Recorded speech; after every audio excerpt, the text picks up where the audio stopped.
Welcome to Mimir Library, where timeless stories find their voice. This is Chapter 8 of Waves Between Us by Amir Honarmand. Enjoy. The morning broke with heavy clouds hanging low over Antalya, obscuring the mountains and casting the Mediterranean in shades of slate. Alara stared through the passenger window of Liam's rented Fiat, watching familiar landmarks slip past with an unsettling sense of departure. She'd left Celine in charge of Totley mornings with minimal explanation, just as she was taking the morning off. Celine's knowing smile had only intensified the knot in her stomach. "The clouds should clear by afternoon," Liam said, breaking the silence that had stretched between them since leaving the city limits. His hands rested easy on the steering wheel, but his knuckles whitened slightly when he took the curves of the coastal road. Alara nodded, not trusting her voice. The car smelled of pine-scented air freshener and the faint trace of his cologne. Through the cracked window, salt air rushed in, carrying the promise of rain. "I thought you might like a change of scenery," he continued, glancing at her profile. "You're always giving others a beautiful view. Figured you deserved one too." The road curved along a cliff edge, revealing the vast expanse of the Mediterranean stretching toward the horizon. In sunlight, these waters glittered turquoise. Today they matched the brooding sky. "I like scenery that stays," Alara said softly. The words escaped before she could reconsider them. Liam's hands tightened on the wheel. He opened his mouth, closed it, then tried again. "Alara, is everything okay? You've been different since yesterday." The tires hummed against the pavement, marking the seconds of her silence. A roadside stand selling fresh oranges blurred past. How could she explain the fear that had lodged itself in her chest, the certainty that whatever was growing between them had an expiration date? "I'm just tired," she lied, turning back to the window. The road narrowed as they climbed higher into the hills. Pine forests crowded closer to the asphalt, their scent intensifying as a light drizzle began to fall. Droplets chased each other across the glass, merging and separating like her thoughts. "Did I do something wrong?" Liam asked, his voice careful, measured. I closed my eyes briefly. "No, you didn't do anything wrong." That was the problem. He'd been perfect, charming, attentive, present. He'd slipped into her world as if he belonged there, and soon he'd slip out just as easily, taking a piece of her with him.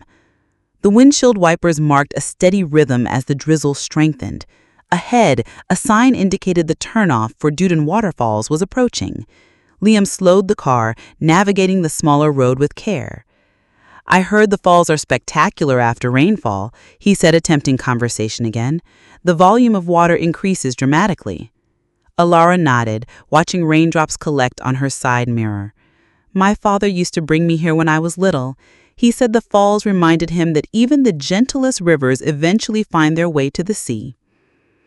It was the most she'd said all morning. Liam glanced at her, a small smile softening his features. "That's beautiful." "He's a bit of a poet," she admitted, feeling the knot in her chest loosen slightly. "My mother says it's why their restaurant nearly failed 3 times. Liam laughed, the sound warm against the percussion of rain. "I'd like to meet them someday." The casual suggestion of future plans sent a sharp pang through Alara's chest. Someday, as if time were something they had in abundance. The car rounded another bend, and through the misty rainfall, the parking area for Duden appeared.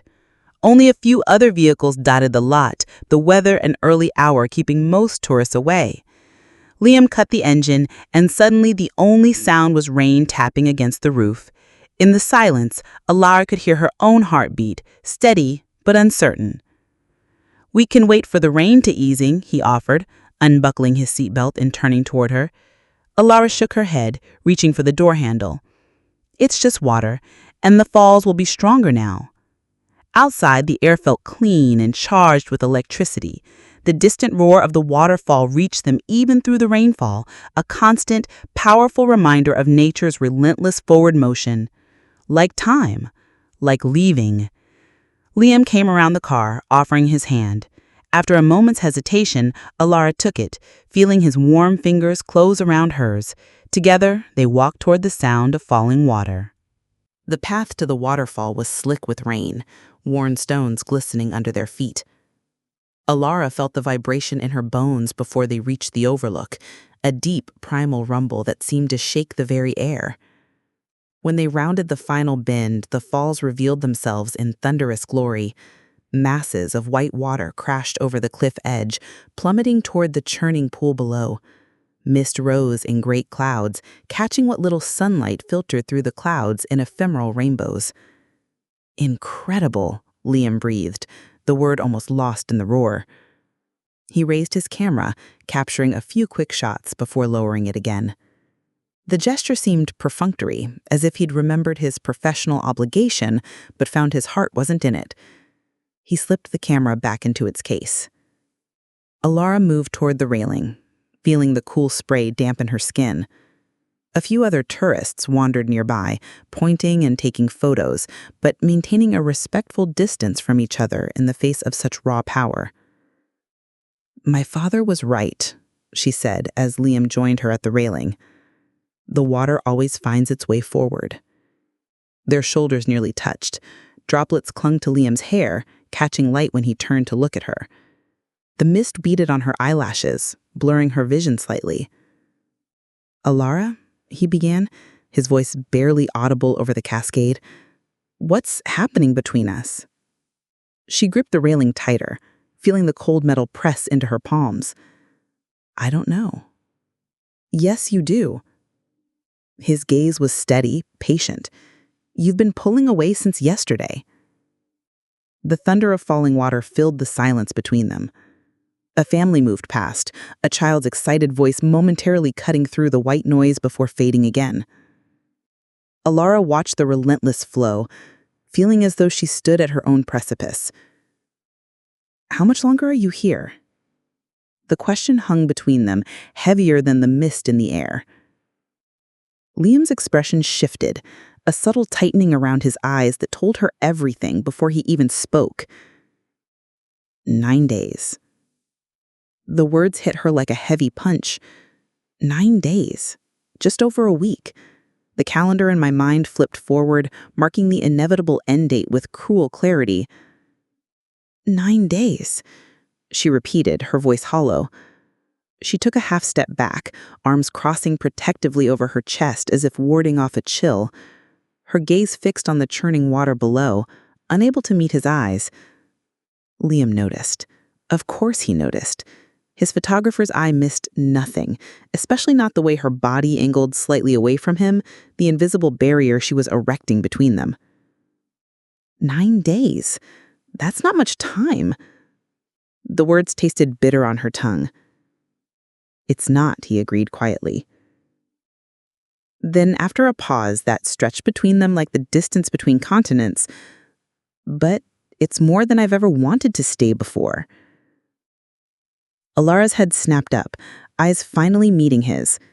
The naked honesty in his expression caught her off guard.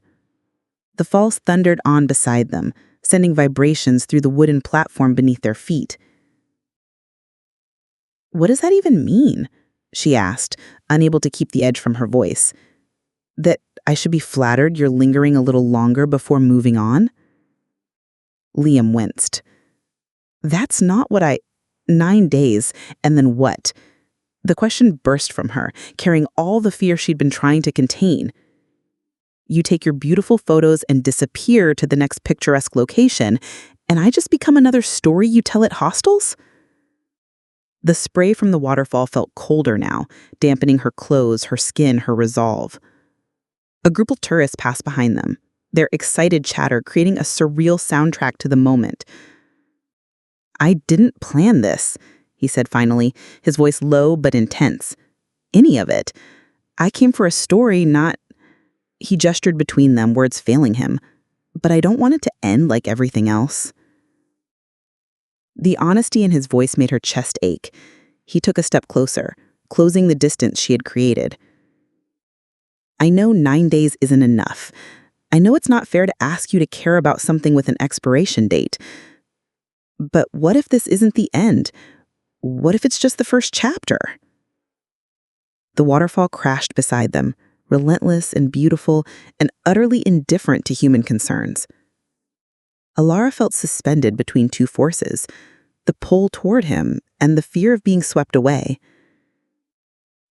"The thing about waterfalls," she said, her voice steady despite the tremor in her heart, "once you go over the edge, there's no climbing back up."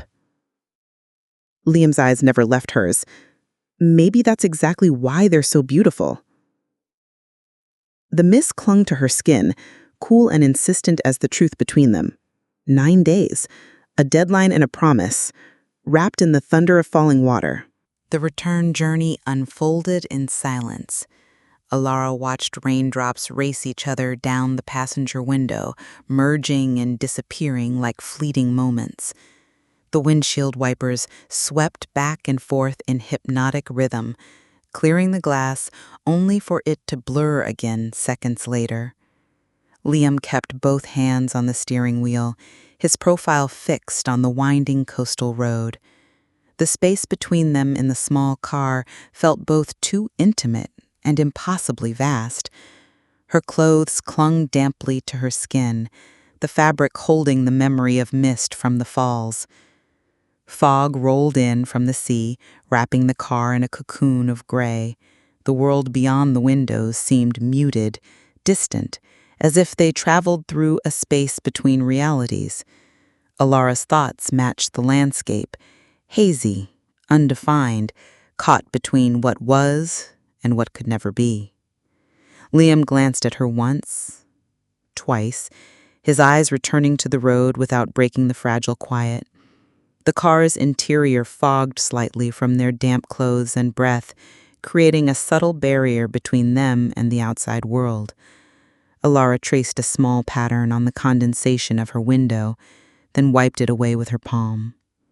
The heater hummed softly, pushing warm air that carried the earthy scent of rain-soaked soil mixed with the lingering pine from the forest. As they descended toward city center, the rain intensified, no longer a gentle mist, but fat, heavy drops that drummed against the roof like impatient fingers. Familiar buildings began to appear through the rain-streaked windows, the colorful shades of the market, the minaret of the neighborhood mosque, the sign for the pharmacy near her cafe. Home, her sanctuary, the life she'd built brick by brick. 9 days. The thought fell heavy as the raindrops outside, each one adding weight to the inevitable. As they approached the turnoff for Tatlam mornings, Liam cleared his throat, the sound startling in the prolonged silence. "Thanks for coming," he said, his voice soft but clear above the percussion of rain and wipers. Alara turned from the window, studying his profile. Water droplets clung to his hair, catching what little light filtered through the clouds. His fingers flexed on the steering wheel, betraying the casualness of his tone. She nodded, finding her voice. "The waterfalls were beautiful. I'm glad I saw them with you." The words were sincere, despite the hollow ache spreading beneath her ribs. Something had shifted between them. A current altered, a path diverted. The falls continued to roar in her memory, indifferent to human timelines and heartaches. Liam pulled to the curb outside her cafe. Through the rain-blurred windows, Alara could see Celine moving between tables, a tray balanced expertly on one hand. Life continuing, unchanged. "Me too," he said, the simple phrase carrying the weight of everything unspoken between them. The rain fell harder now, streaking down the windows in thick rivulets, distorting the world outside. Alara sat motionless, listening to its steady rhythm, feeling the countdown begin. Alara's footsteps felt leaden as she climbed the narrow staircase to her apartment above the cafe. The day's events, the waterfall, the revelation of 9 days, the silent drive back, had left her drained. She unlocked her door, tossing her damp jacket over a chair and heading straight for the shower. The hot water washed away the physical remnants of the day, the mist from the falls, the lingering dampness from the rain, but did nothing for the heaviness in her chest. 9 days. The number pulsed through her mind with each heartbeat. After changing into dry clothes, she stood on her small balcony. The rain had finally stopped, leaving behind a city washed clean. Lights from distant hotels reflected in puddles along the promenade. She checked her phone, a missed call from her mother and a text from Celine asking how the date went. She ignored both. 3 floors below and 2 buildings over, a light flickered on in a hotel room. Though she couldn't see inside, she knew it was Liam's, the same room where he'd been staying since he arrived, temporary quarters for a temporary visitor. In his hotel room, Liam poured himself a glass of Rocky, the aniseed liquor turning cloudy as he added water. The room was dark except for the blue glow of his laptop screen. He took a long sip, wincing slightly at the strength, and clicked the call button. Finn's face appeared, pixelated at first, before sharpening into focus. His dark-rimmed glasses reflected the light from his own screen, and a bookshelf laden with travel guides formed the backdrop behind him. "There you are. The wandering photographer returns to the digital realm." Finn raised a glass of red wine in salute. "How's the Turkish Riviera treating you? Better than that deadline you're ignoring, I hope." Liam forced a laugh, taking another sip of Rocky. "The deadline's fine. I've got enough material for 3 articles. But what?" "There's always a but with that tone." Finn leaned closer to his camera. "Spill it, O'Pannell. Did you get food poisoning, sunburn, robbed by charming street urchins?" The minibar fridge hummed in the corner of Liam's room. Outside, the sea whispered against the shore, a constant reminder of where he was and where he wasn't staying. "I met someone," Liam said quietly. Finn's eyebrows shot up. Well, well, the lone wolf finds a mate in the wild. Tell me everything. Is she a fellow nomad? Another photographer? Please tell me she's not a tourist on holiday." "She owns a cafe on the beach. Tatley Mornings.